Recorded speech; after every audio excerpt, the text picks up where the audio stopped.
Hey everyone, today we're going to be looking at the Team Associated MT28. I had to get my hands on one of these. I've been seeing reviews all over of these cars. They have a few different ones. They have the MT28, the SC28, the CR28, the DR28.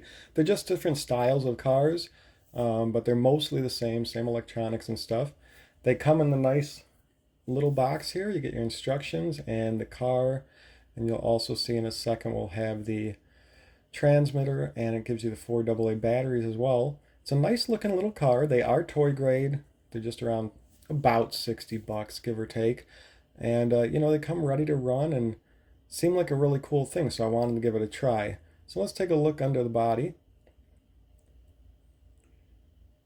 And it's very simple, but as long as it works good, hey, it's pretty cool. Now it does just have springs in the back and nothing for suspension in the front other than just flexible plastic for the steering components. And it has the battery inside there. It's not replaceable, although, I bet someone could open it up and figure out how to put a new one in there, but it is just one battery. So, this is a lower cost kind of toy grade car, and if that battery goes bad, it's pretty much the end of it for most people that would buy this. It does have an on-off switch, and there's a plug on the side.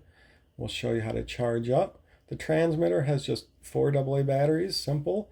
You got your steering trim on-off, and it's a nice feel. It's not tiny, but not like a big normal size. It's a good size, though. I like how it feels while using it. Got a little plug in there. And I would recommend using some rechargeable batteries. It's just 4 AA's. If you don't have some, you can buy a pack of 4 with a charger. There's tons of options out there, and that's great. Then you never have to worry about that. And I do like that it charges right from the transmitter.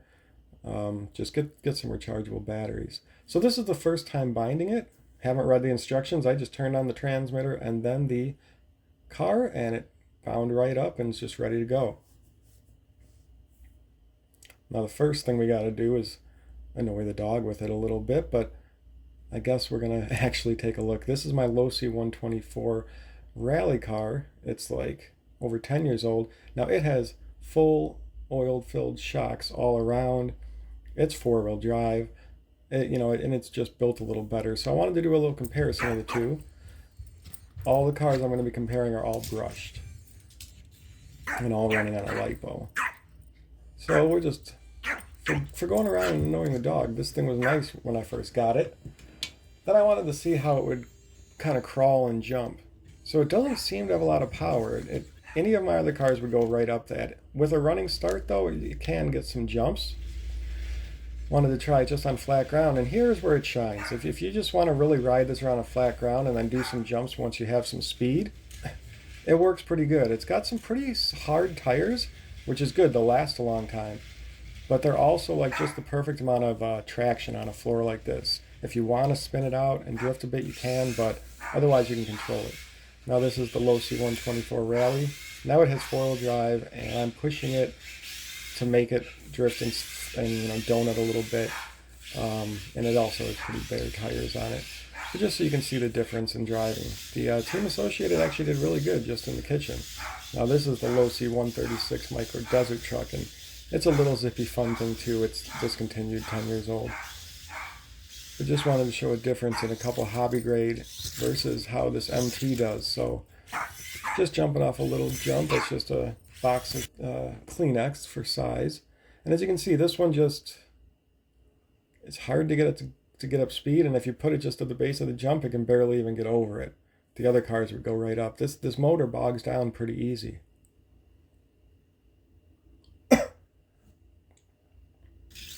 So let's go outside and try again. We got fully charged batteries again, and little desert truck whips around. So like something like this, I've had this car 10 years, still a lot of fun, just to make a little course wherever. Then we'll go to the 124, and again, this car, zips around. Now both of these were about $100 when new, the desert truck and the rally car here, just around there. There are other cars out now that are more hobby grade, smaller cars. The Mini B and Mini T are great by Losi, but that's a little bigger. I think they're 114 or 16 scale. All right, so let's see how the Team Associated MT does now. And again, all fully charged batteries, outside on a nice day, just a wooden porch here. So let's see how it does. And again, for going flat, it's fine. Definitely not as fast as the other two. The other two I could barely go full throttle because they would get too fast. This one I'm holding full throttle almost the whole time. And it just, it just is kind of lethargic. It's not nearly as fun. And my other cars are not hopped up. They're brushed motor versions. They're not hopped up or extra fast. So overall, should you get this? I mean, if you want to spend the little bit of money it is and, drive it around the flat floor in the house or office, it'd probably be okay. But I really can't recommend it. I'm going to send this one back, I think. It has no power to do anything. My battery also doesn't seem to last very long, so can't recommend this one.